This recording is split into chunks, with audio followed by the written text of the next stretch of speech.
Bonjour à tous, ici Carl-Jean de la chaîne Carl Climbing. Dernièrement, sur la vidéo que j'ai postée à propos de l'évolution de mon endurance sur les 6 derniers mois, j'ai reçu 2 commentaires, notamment celui de Beautiful Freakful et de Grimpisme. Et j'ai envie de répondre à ces commentaires directement, je pense que ça peut être beaucoup plus sympa pour toi de comprendre un peu mon point de vue, ce que j'en pense. Et d'ailleurs, je tiens à vous remercier tous les deux pour vos commentaires parce que ça m'a permis de découvrir notamment de nouvelles études sur la force critique et de comprendre toujours un petit peu mieux cette valeur, cette variable.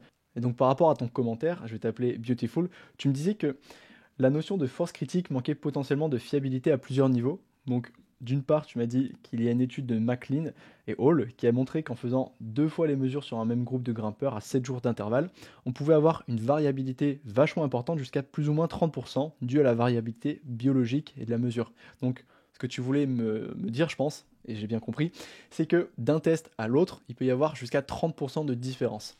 Et donc, je suis allé voir ce fameux test, je suis allé voir cette fameuse recherche, donc ce papier. Ici, on a le nom de la recherche, donc test, retest, reliability of a 4-minute all-out critical force test in rock climbers. Donc, ça, c'est une étude de 2023. Le but de cette étude était de tester la reproductibilité du test des 4 minutes, donc le all-out test, qui consiste tout simplement à performer 24 répétitions d'affilée où tu génères un maximum de force sur une règle de 20 mm pour pouvoir ensuite extraire des données et donc avoir une espèce de courbe qui va te permettre, toi, de voir in fine une espèce de plateau à la fin de ce test et donc de déterminer ce qu'on appelle la force critique, plus ou moins normalement la force que tu es capable de générer indéfiniment. Maintenant, ce que montre ce test, c'est qu'il y a énormément de différences d'un test à l'autre. Je ne vais pas aller vraiment dans le détail, mais je suis allé chercher moi-même l'information et je pense que pour moi, ça ne s'applique pas. Je vais être honnête avec toi parce que tout simplement, on peut expliquer de plusieurs manières la différence entre le test A et le test B, notamment entre les variations physiologiques et biologiques, mais surtout, il est écrit que dans cette étude, il y a des personnes qui améliorent leur performance tout simplement parce qu'ils ont plus de motivation d'une séance à l'autre et que la motivation joue un énorme rôle dans le fait d'atteindre sa limite. Et ça, je ne peux que l'affirmer, que le confirmer. En fait, quand tu es en train d'effectuer un test, mais surtout quand tu dois aller à muerte, peu importe le domaine dans lequel tu dois effectuer, on va dire, ces conditions à muerte, quand tu dois aller au bout de l'effort, il y a beaucoup de mental qui rentre là-dedans. Je dirais même que c'est 3 quarts, 80-90% de mental, parce qu'il y a vraiment une différence entre les gens qui ne supportent pas l'inconfort et ceux qui vont s'accommoder de l'inconfort. Et pour effectuer ce genre de test, tu es obligé d'accepter de souffrir, tu es obligé d'accepter d'aller au bout de toi-même et donc de te mettre dans une position un peu de, c'est pas de faiblesse, mais une position dans laquelle tu vas éprouver des sensations désagréables. Bref, ça va être quelque chose de très inconfortable. Et on a des personnes qui, malgré le fait d'être des athlètes, on va dire, donc des grimpeurs, lorsqu'ils vont effectuer ce genre de test, le simple fait que ce soit inconfortable dans les bras, ils vont tout de suite arrêter, ou en tout cas se limiter, ils vont se brider. Ça fait écho à ce que disait David Goggins, pour ceux qui ont la référence, mais lorsqu'on pense être à bout de nos capacités, en fait finalement on a atteint que 40% de nos réelles capacités. Et on a encore 60% de plus que l'on peut donner. Alors bien sûr c'est une image, mais tout simplement pour dire que virtuellement, dans notre esprit, notre cerveau nous protège de la blessure. Même si tu as l'impression d'aller au bout de l'effort, tu auras toujours une marge. Et aller au bout, essayer d'atteindre sa réelle limite, c'est un entraînement de tous les jours, c'est quelque chose qui se cultive, c'est une culture de l'effort concrètement. Et quand tu fais ce genre de test, eh bien, si tu n'es pas accommodé, habitué à effectuer ce genre d'effort pour aller chercher loin dans tes ressources, forcément ça va être compliqué pour toi. Heureusement pour moi, j'ai l'impression que au niveau de la motivation, au niveau du mental, je suis pas trop mal, j'arrive vraiment bien à m'en sortir. Et donc quand j'effectue ce genre de test, moi je sais aller au fond, je sais aller au bout de l'effort, et que ce soit le premier, le deuxième ou le troisième test, j'ai aucun doute sur le fait que j'ai réussi à aller au bout de moi-même. À la fin de chacun de ces tests, je dois te faire une confidence, c'est comme si j'allais tomber dans les pommes. Mon bras, il tombe par terre, moi je tombe à terre, quasiment, c'est pareil, c'est parce que je le coupe, je ne peux pas te le montrer, mais je suis à terre au sol, je n'en peux plus, j'ai des étoiles dans les yeux, je suis sur le point de m'évanouir. Bref, je me mets dans des états pas possibles parce que je vais vraiment au bout de l'effort. Peut-être que je vais peut-être trop loin, j'en sais rien, mais en tout cas, je me donne à 100% et quand je termine ces 4 minutes, je n'ai plus rien. Souvent, ce qui se passe, c'est que lorsque j'effectue ce genre de test, je ne peux plus grimper, ma séance est terminée. Donc, des fois, c'est un choix parce que ces 4 minutes sont tellement intenses que je ne peux rien faire d'autre à côté. Et donc c'est ce qu'on voit ici. La différence de motivation entre les séances peut être plus grande d'un individu à un autre, et donc ça pourrait améliorer leur performance d'un essai à l'autre, sachant que le premier état, c'était un état A pour voir ce que tu valais sur ce genre de test, puis ensuite, lorsque tu reviens une semaine plus tard pour essayer de battre ton record, c'est un peu la vision que tu as en te disant d'accord, j'ai fait 20 kilos la fois dernière, cette fois-ci je vais faire peut-être 22, mais en tout cas pas moins de 20 kilos. Et donc là, il y a un énorme phénomène qui se produit dans ta tête, un phénomène de motivation, tu as envie de te dépasser et c'est normal. Et donc tu vas pousser un petit peu plus loin dans l'effort pour réussir à te dépasser. Et donc il n'y a pas de mal à ça parce que si tu cherches à toujours te dépasser, finalement en fait tu progresses. Et donc par rapport à moi, je pense que c'est exactement ce qui se passe. Puisque je connais déjà le résultat avant même de l'avoir effectué, je vais forcément essayer de le dépasser. Mais puisque je donne à chaque fois le maximum de mes capacités, je pense que, en ce qui me concerne, cette variabilité d'un état A à un état B pour le même test n'a pas vraiment de sens puisque je suis déjà capable d'aller au bout de l'effort et que les aspects motivationnels n'entrent pas en compte dans la détermination de ma force critique. Maintenant, pour reprendre ce que tu prends, donc je vais regarder ce que tu m'as dit, la Beautiful, il y a un deuxième test, voilà. Une autre étude, celle de Ballas et Hall, qui laisse penser que la validité de cette mesure n'est peut-être même pas avérée. En effet, lorsque l'on demande à des athlètes d'essayer de maintenir leur force critique pendant un moment sans pré-fatigue, on se rend compte qu'ils ne sont pas capables finalement de maintenir cette force. Donc, ce que tu sous-entends, et ce que sous-entend cette étude plutôt, je suis allé la voir aussi directement, c'est que lorsqu'on calcule avec le test de 4 minutes all-out, on a déterminé une force critique qui est la nôtre, mais finalement cette force critique serait un petit peu biaisée, en tout cas elle surévaluerait nos capacités et notre réelle force critique, c'est-à-dire la limite entre un effort qu'on ne peut pas maintenir dans le temps et un effort juste en dessous de cette limite qui serait presque maintenable indéfiniment puisqu'on serait en aérobie. Et donc dans cette étude, je suis allé un petit peu la regarder, puisqu'elle est vachement intéressante, on va passer plus de temps là-dessus. Ce qu'elle essaie de montrer, c'est que la force critique, elle n'est pas sûre à 100% pour pouvoir différencier le domaine de l'aérobie et de l'anaérobie. En fait, le but de l'étude, c'était de déterminer si la valeur de la force critique qui était utilisée et qui était déterminée grâce au test de force critique pendant les 4 minutes permettait d'avoir une certaine barrière, délimitation entre ce qui était un travail maintenable dans le temps et un travail qu'on ne pouvait pas maintenir dans le temps. Donc les résultats ont montré que lorsque la charge était continuellement abaissée, diminuée de moins 2 kg, moins 4 kg et moins 6 kg, il y avait un plus grand nombre de participants qui étaient capables d'atteindre les 720 secondes de test, donc c'est-à-dire en fait normalement le temps minimal pour atteindre normalement la force critique. Si on a une force critique, c'est-à-dire si on travaille en aérobie, c'est un travail qu'on est capable de maintenir pendant 720 secondes. Et donc le but de cette étude était de voir si la réelle intensité qui était calculée pendant le test des 4 minutes était une intensité qui était maintenable jusqu'à 720 secondes. On s'est rendu compte alors que respectivement, moins 2, moins 4 kg et moins 6 kg, ça nous permettait d'augmenter le nombre de grimpeurs moyens, participants moyens, qui pouvaient atteindre ces 720 secondes, à savoir 38% des participants, puis 69% et 92% respectivement. En conclusion, la force critique qui était basée sur la moyenne des 3 dernières contractions, donc ici c'est même pas les 6 dernières, c'est vraiment les 3 dernières, donc on va chercher encore plus loin, elle a échoué à prédire le plus haut degré de force qui était maintenable, le plus haut degré de force de travail en étant en aérobie. A l'inverse, et au contraire, la force critique qui a été déterminée comme la force à la fin, la force minimale des 3 dernières contractions, elle était beaucoup plus corrélée, beaucoup plus fiable pour déterminer la force critique, la véritable force critique, c'est-à-dire cette barrière entre ce qui est du domaine de l'aérobie et ce qui est du domaine de l'aérobie. On va aller un petit peu plus loin, j'ai souligné certains passages qui sont assez intéressants dans l'étude. Donc l'utilisation du test pour déterminer la force critique est utilisé principalement pour sa simplicité. Donc c'est exactement ce pourquoi j'ai utilisé ce test, à savoir que tu peux déterminer ta force critique toi-même en faisant un test à 100%, à 80%, à 70%, à 60% et à 50%. Et là, toi-même, en fait, tu vas savoir comment et à quelle charge tu peux maintenir ces 720 secondes, c'est-à-dire normalement 24 répétitions. Donc bien évidemment, c'est beaucoup plus lourd, c'est beaucoup plus long à faire. C'est pour ça qu'on préfère de manière générale utiliser les 4 minutes et que moi-même je le fais parce que c'est un test qui est assez rapide à faire. Maintenant, s'interroger sur sa réelle efficacité, ça a tout son intérêt. Et donc, c'est ce qu'on voulait voir justement avec cette étude. Donc là, je passe, c'était plutôt pour moi. Donc le test ici utilisait principalement une latte de 23 mm avec un radius de 10 mm. Bref, pour moi, ça ne m'intéresse pas trop puisque ça ne me concerne pas. Mais ce qu'il faut savoir, c'est que dans le all-out test, on utilisait et surtout on constatait que la force moyenne des 3 dernières contractions avait tendance à diminuer et on utilisait un delta pour pouvoir mesurer cette force, cette moyenne de force entre la force max et la force moyenne, et c'est ce qu'on considérait alors comme la moyenne des 3 dernières contractions en termes de force critique.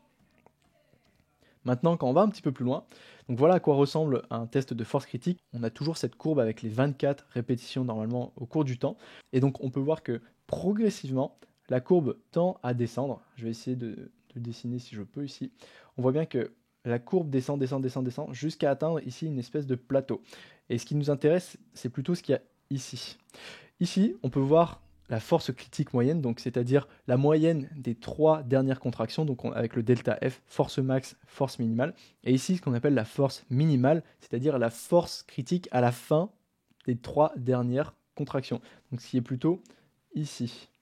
Et apparemment, il serait beaucoup plus révélateur, beaucoup plus intéressant de considérer la force critique réelle du grimpeur, non pas comme la moyenne des 3 dernières contractions, mais plutôt comme la moyenne de la force minimale générée lors des 3 dernières contractions. Et ça change tout parce qu'on peut le voir ici, on doit être peut-être aux alentours des 24 kg, et ici peut-être, bon, je ne suis pas très bon, mais des 18 kg, donc il y a une certaine différence.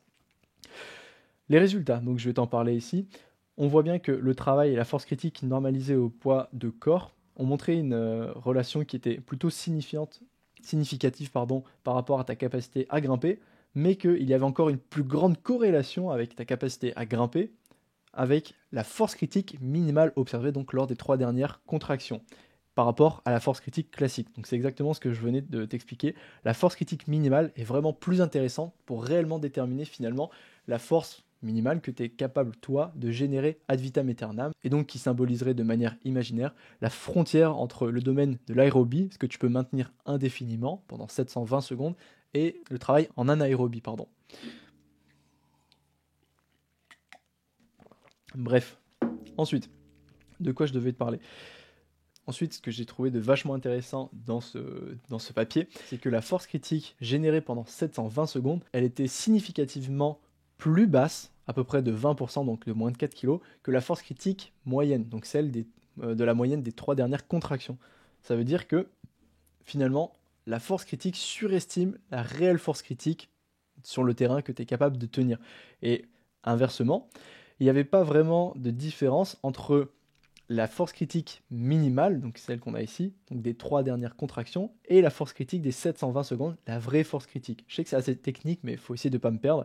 Il y avait même plutôt une excellente consistance, donc je dirais une corrélation si je ne me trompe pas.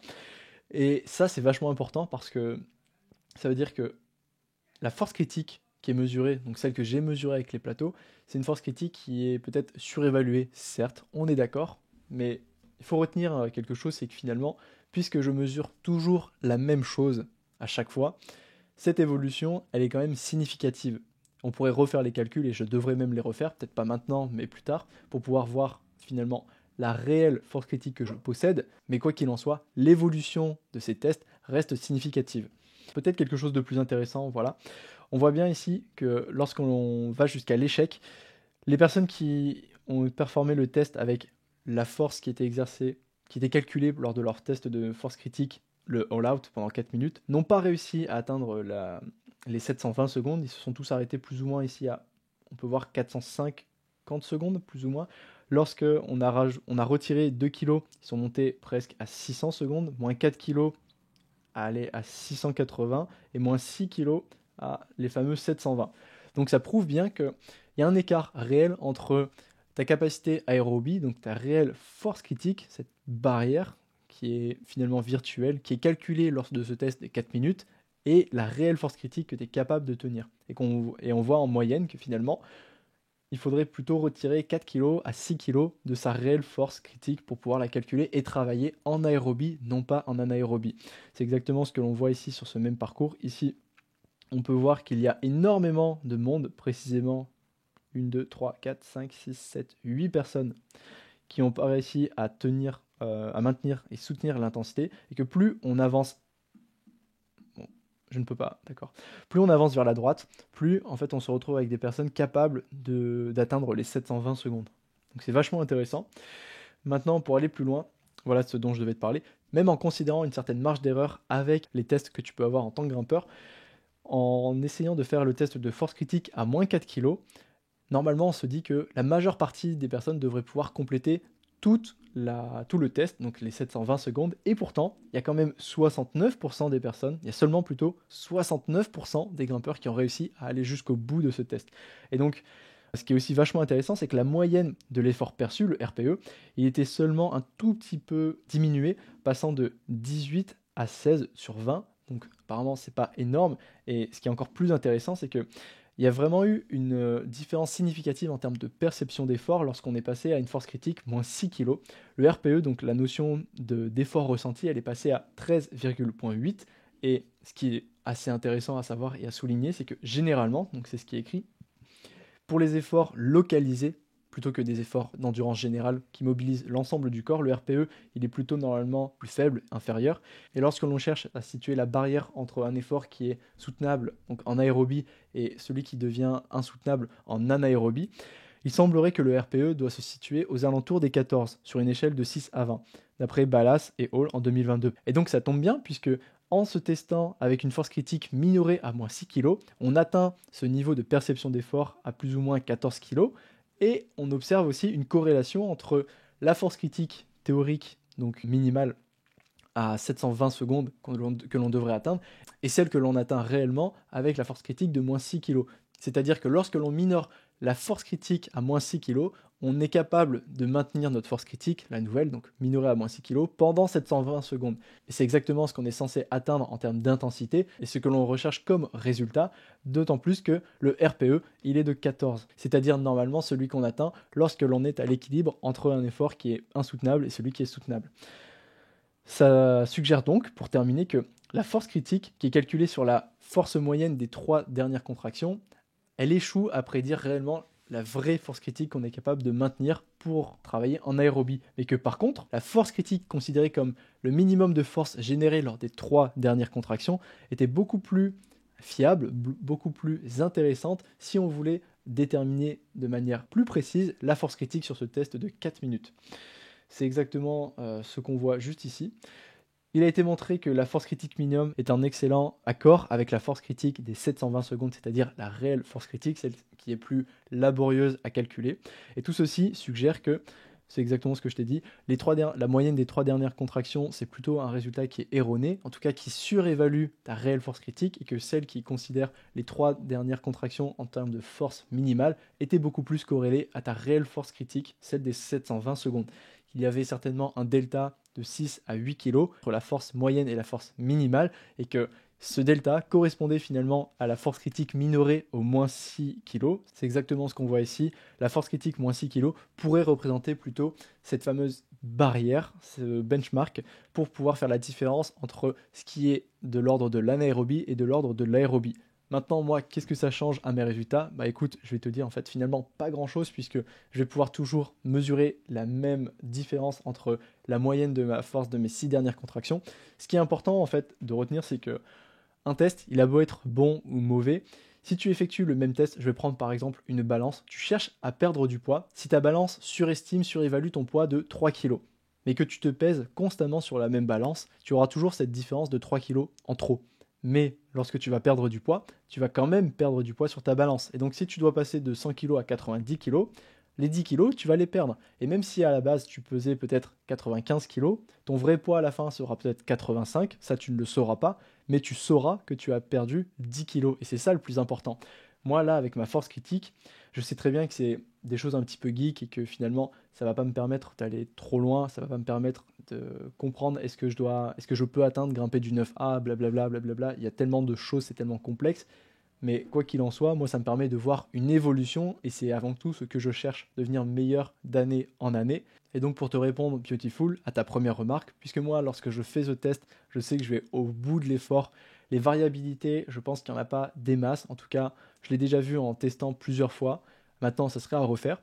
Une chose que je pourrais essayer pour déterminer maintenant la différence entre la force critique qui a été déterminée par le test de 4 minutes et ma véritable force critique que je pourrais maintenir, ça serait d'effectuer ce fameux test sur 720 secondes, test que je pense et que je pourrais faire sur l'Atlatis. Et ce qui serait intéressant, je pense, ça serait d'effectuer ce test avec la force moyenne, donc la force critique, puis de réeffectuer ce même test avec la force minimale de mes 3 dernières contractions pour voir si finalement l'étude avait raison. Comme ça, je pourrais lui donner tort ou raison, mais de toute manière, je pense que en diminuant la force critique, de toute manière, je vais forcément y arriver un peu mieux. Et de manière générale, je pense qu'effectivement, la force critique déterminée sur ce test des 4 minutes est un petit peu surévaluée parce que je ne pense pas être capable de me soutenir au poids de corps sur 20 mm pendant 720 secondes. J'ai toujours eu besoin d'avoir un peu d'assistance, ne serait-ce qu'à la poulie. 5 kg dans mes meilleurs essais, il me semble. Et encore, je pense que j'aurais toujours eu besoin même d'un petit 10 kg pour aller chercher les 720 secondes parce que c'est vachement long. Et je devrais l'essayer tout simplement pour voir ça. Donc voilà ce qu'il en est. Maintenant, pour terminer très rapidement, grimpisme, tu me dis que la valeur de la première intervalle est une moyenne de 7 secondes ou réellement ta force max à vérifier. Si c'est une moyenne de 7 secondes, cela minore ta force max réelle. Et plutôt que le transfert cardio vers l'endurance, que penses-tu des bénéfices du repos? Cela me semble plus plausible. Alors, je suis d'accord avec toi. Je vais répondre directement à la deuxième question. Que penses-tu des bénéfices du repos? Alors, je suis mitigé. Oui, il y a eu du repos. Il y a eu du repos par rapport à l'escalade, par rapport à ma façon de grimper, mais j'ai pas eu de repos réellement de manière générale puisque j'ai couru à droite à gauche, je ne me suis pas arrêté, j'ai chopé une intoxication alimentaire, c'est ça, à l'eau avec le GR20. Le GR20 m'a quand même mis un sacré coup, donc j'ai eu je pense 2 semaines où j'étais off. Je suis allé ensuite à Aix-en-Provence, pareil, j'ai fait plein de choses, j'ai vadrouillé. Donc j'ai eu une vie assez chargée pendant cet été, même si et bien que je n'ai pas réellement grimpé. Donc est-ce qu'on parle maintenant de fatigue locale, de fatigue générale, ou est-ce qu'on parle de repos local ou de repos général? Ça également, je ne saurais pas y répondre, mais je crois qu'effectivement, des fois on sous-estime tous les bénéfices que nous apporterait plus de repos plutôt que plus d'entraînement. Des fois, faire plus pour faire mieux, ça ne fonctionne pas, mais il faut plutôt chercher à faire moins et faire mieux, à privilégier plutôt la qualité, le repos, l'hygiène de vie et donc par exemple le sommeil. Donc le cardio vers l'endurance locale, j'y crois quand même, parce que mine de rien, il y a quand même une certaine c'est pas une corrélation, mais je dirais que c'est un tout, et si tu souhaites être endurant, c'est quand même intéressant d'avoir un sport cardio, même si ça je le fais pour des raisons plutôt de santé, de manière générale, pour mieux vieillir moi plus tard, puisque le cœur et la VMA, ça reste quand même un grand indicateur de santé pour toi lorsque tu vas vieillir, donc j'y accorde de l'importance, c'est pour ça que je cours à côté. Quelque part, ça me permet moi-même de m'évader, de me faire plaisir, de voir autre chose. Je compte pas m'arrêter pour ces raisons-là, mais on est d'accord, je pense que principalement, il y a quand même une histoire de repos là-dedans. Maintenant, par rapport à la valeur de la première intervalle, est-ce que c'est une moyenne ou est-ce que c'est réellement ma force max? En fait, c'est très simple. C'est une moyenne, puisque tu vois bien qu'il y a un trait et que finalement, ma force max par rapport à la vidéo, je vais peut-être la retrouver ici, c'est bizarre de me voir moi-même. Ici, on a un pic, et ce pic correspond bien à ma force max, donc qui est pas loin des 78 kg, je pense, peut-être 80, j'en ai aucune idée, là, il faudrait que j'aille voir moi-même directement sur le téléphone, mais je peux te dire qu'ici, ça correspond plutôt à une moyenne de 71 kg. Je vais regarder, écoute, directement, ce sera beaucoup plus simple pour moi. Je vais aller dans force critique, tac, pour terminer. Donc si on regarde toi-même, pour répondre à ta question, je vais essayer de zoomer, voilà, je remonte. Ça, c'est la moyenne sur 7 secondes de ma première contraction qui est juste ici. Et donc, on voit bien que cette moyenne, si on descend, j'étais à 71 kg pile en moyenne. Et que si on monte sur mon pic de force, alors évidemment, je vais avoir du mal. Le pic de force, ici, il était à 79 kg, à peu près 78,9.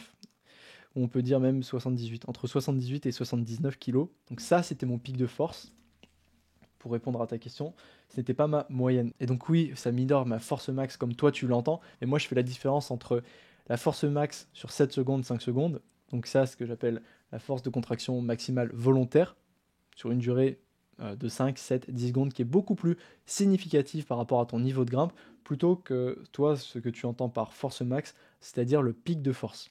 Le pic de force, pour moi, ça reste un bon indicateur, mais ça ne dit pas tout. Si tu me dis que tu es capable de tenir 78 kg. Là, par exemple, avec le mien, je suis capable de tenir 78 kg. Ça voudrait dire que je peux me suspendre à un bras. Sauf que non, c'était pas le cas. Lors de l'exercice, j'ai pas réussi à le faire. J'avais besoin d'une assistance si je voulais. Enfin, j'aurais eu besoin d'une assistance si je voulais le faire. Maintenant, si j'avais été capable de tenir 76 kg à un bras pendant 5, 7, 6, 10 secondes, là oui, j'aurais pu me suspendre moi-même. Donc, ça minore dans le sens où c'est une moyenne, donc forcément, c'est pas un pic de force, mais c'est parce que je fais la différence entre les deux. Bon, écoutez, voilà pour cette vidéo. Je sais que j'ai beaucoup parlé, mais je trouvais assez intéressant de débattre un petit peu virtuellement, d'exposer mes points de vue et d'aller voir avec vous-même les informations que vous m'aviez partagées, notamment les 2 études. Et c'est un peu tout pour aujourd'hui. Je te dis à la prochaine, porte-toi bien, ciao.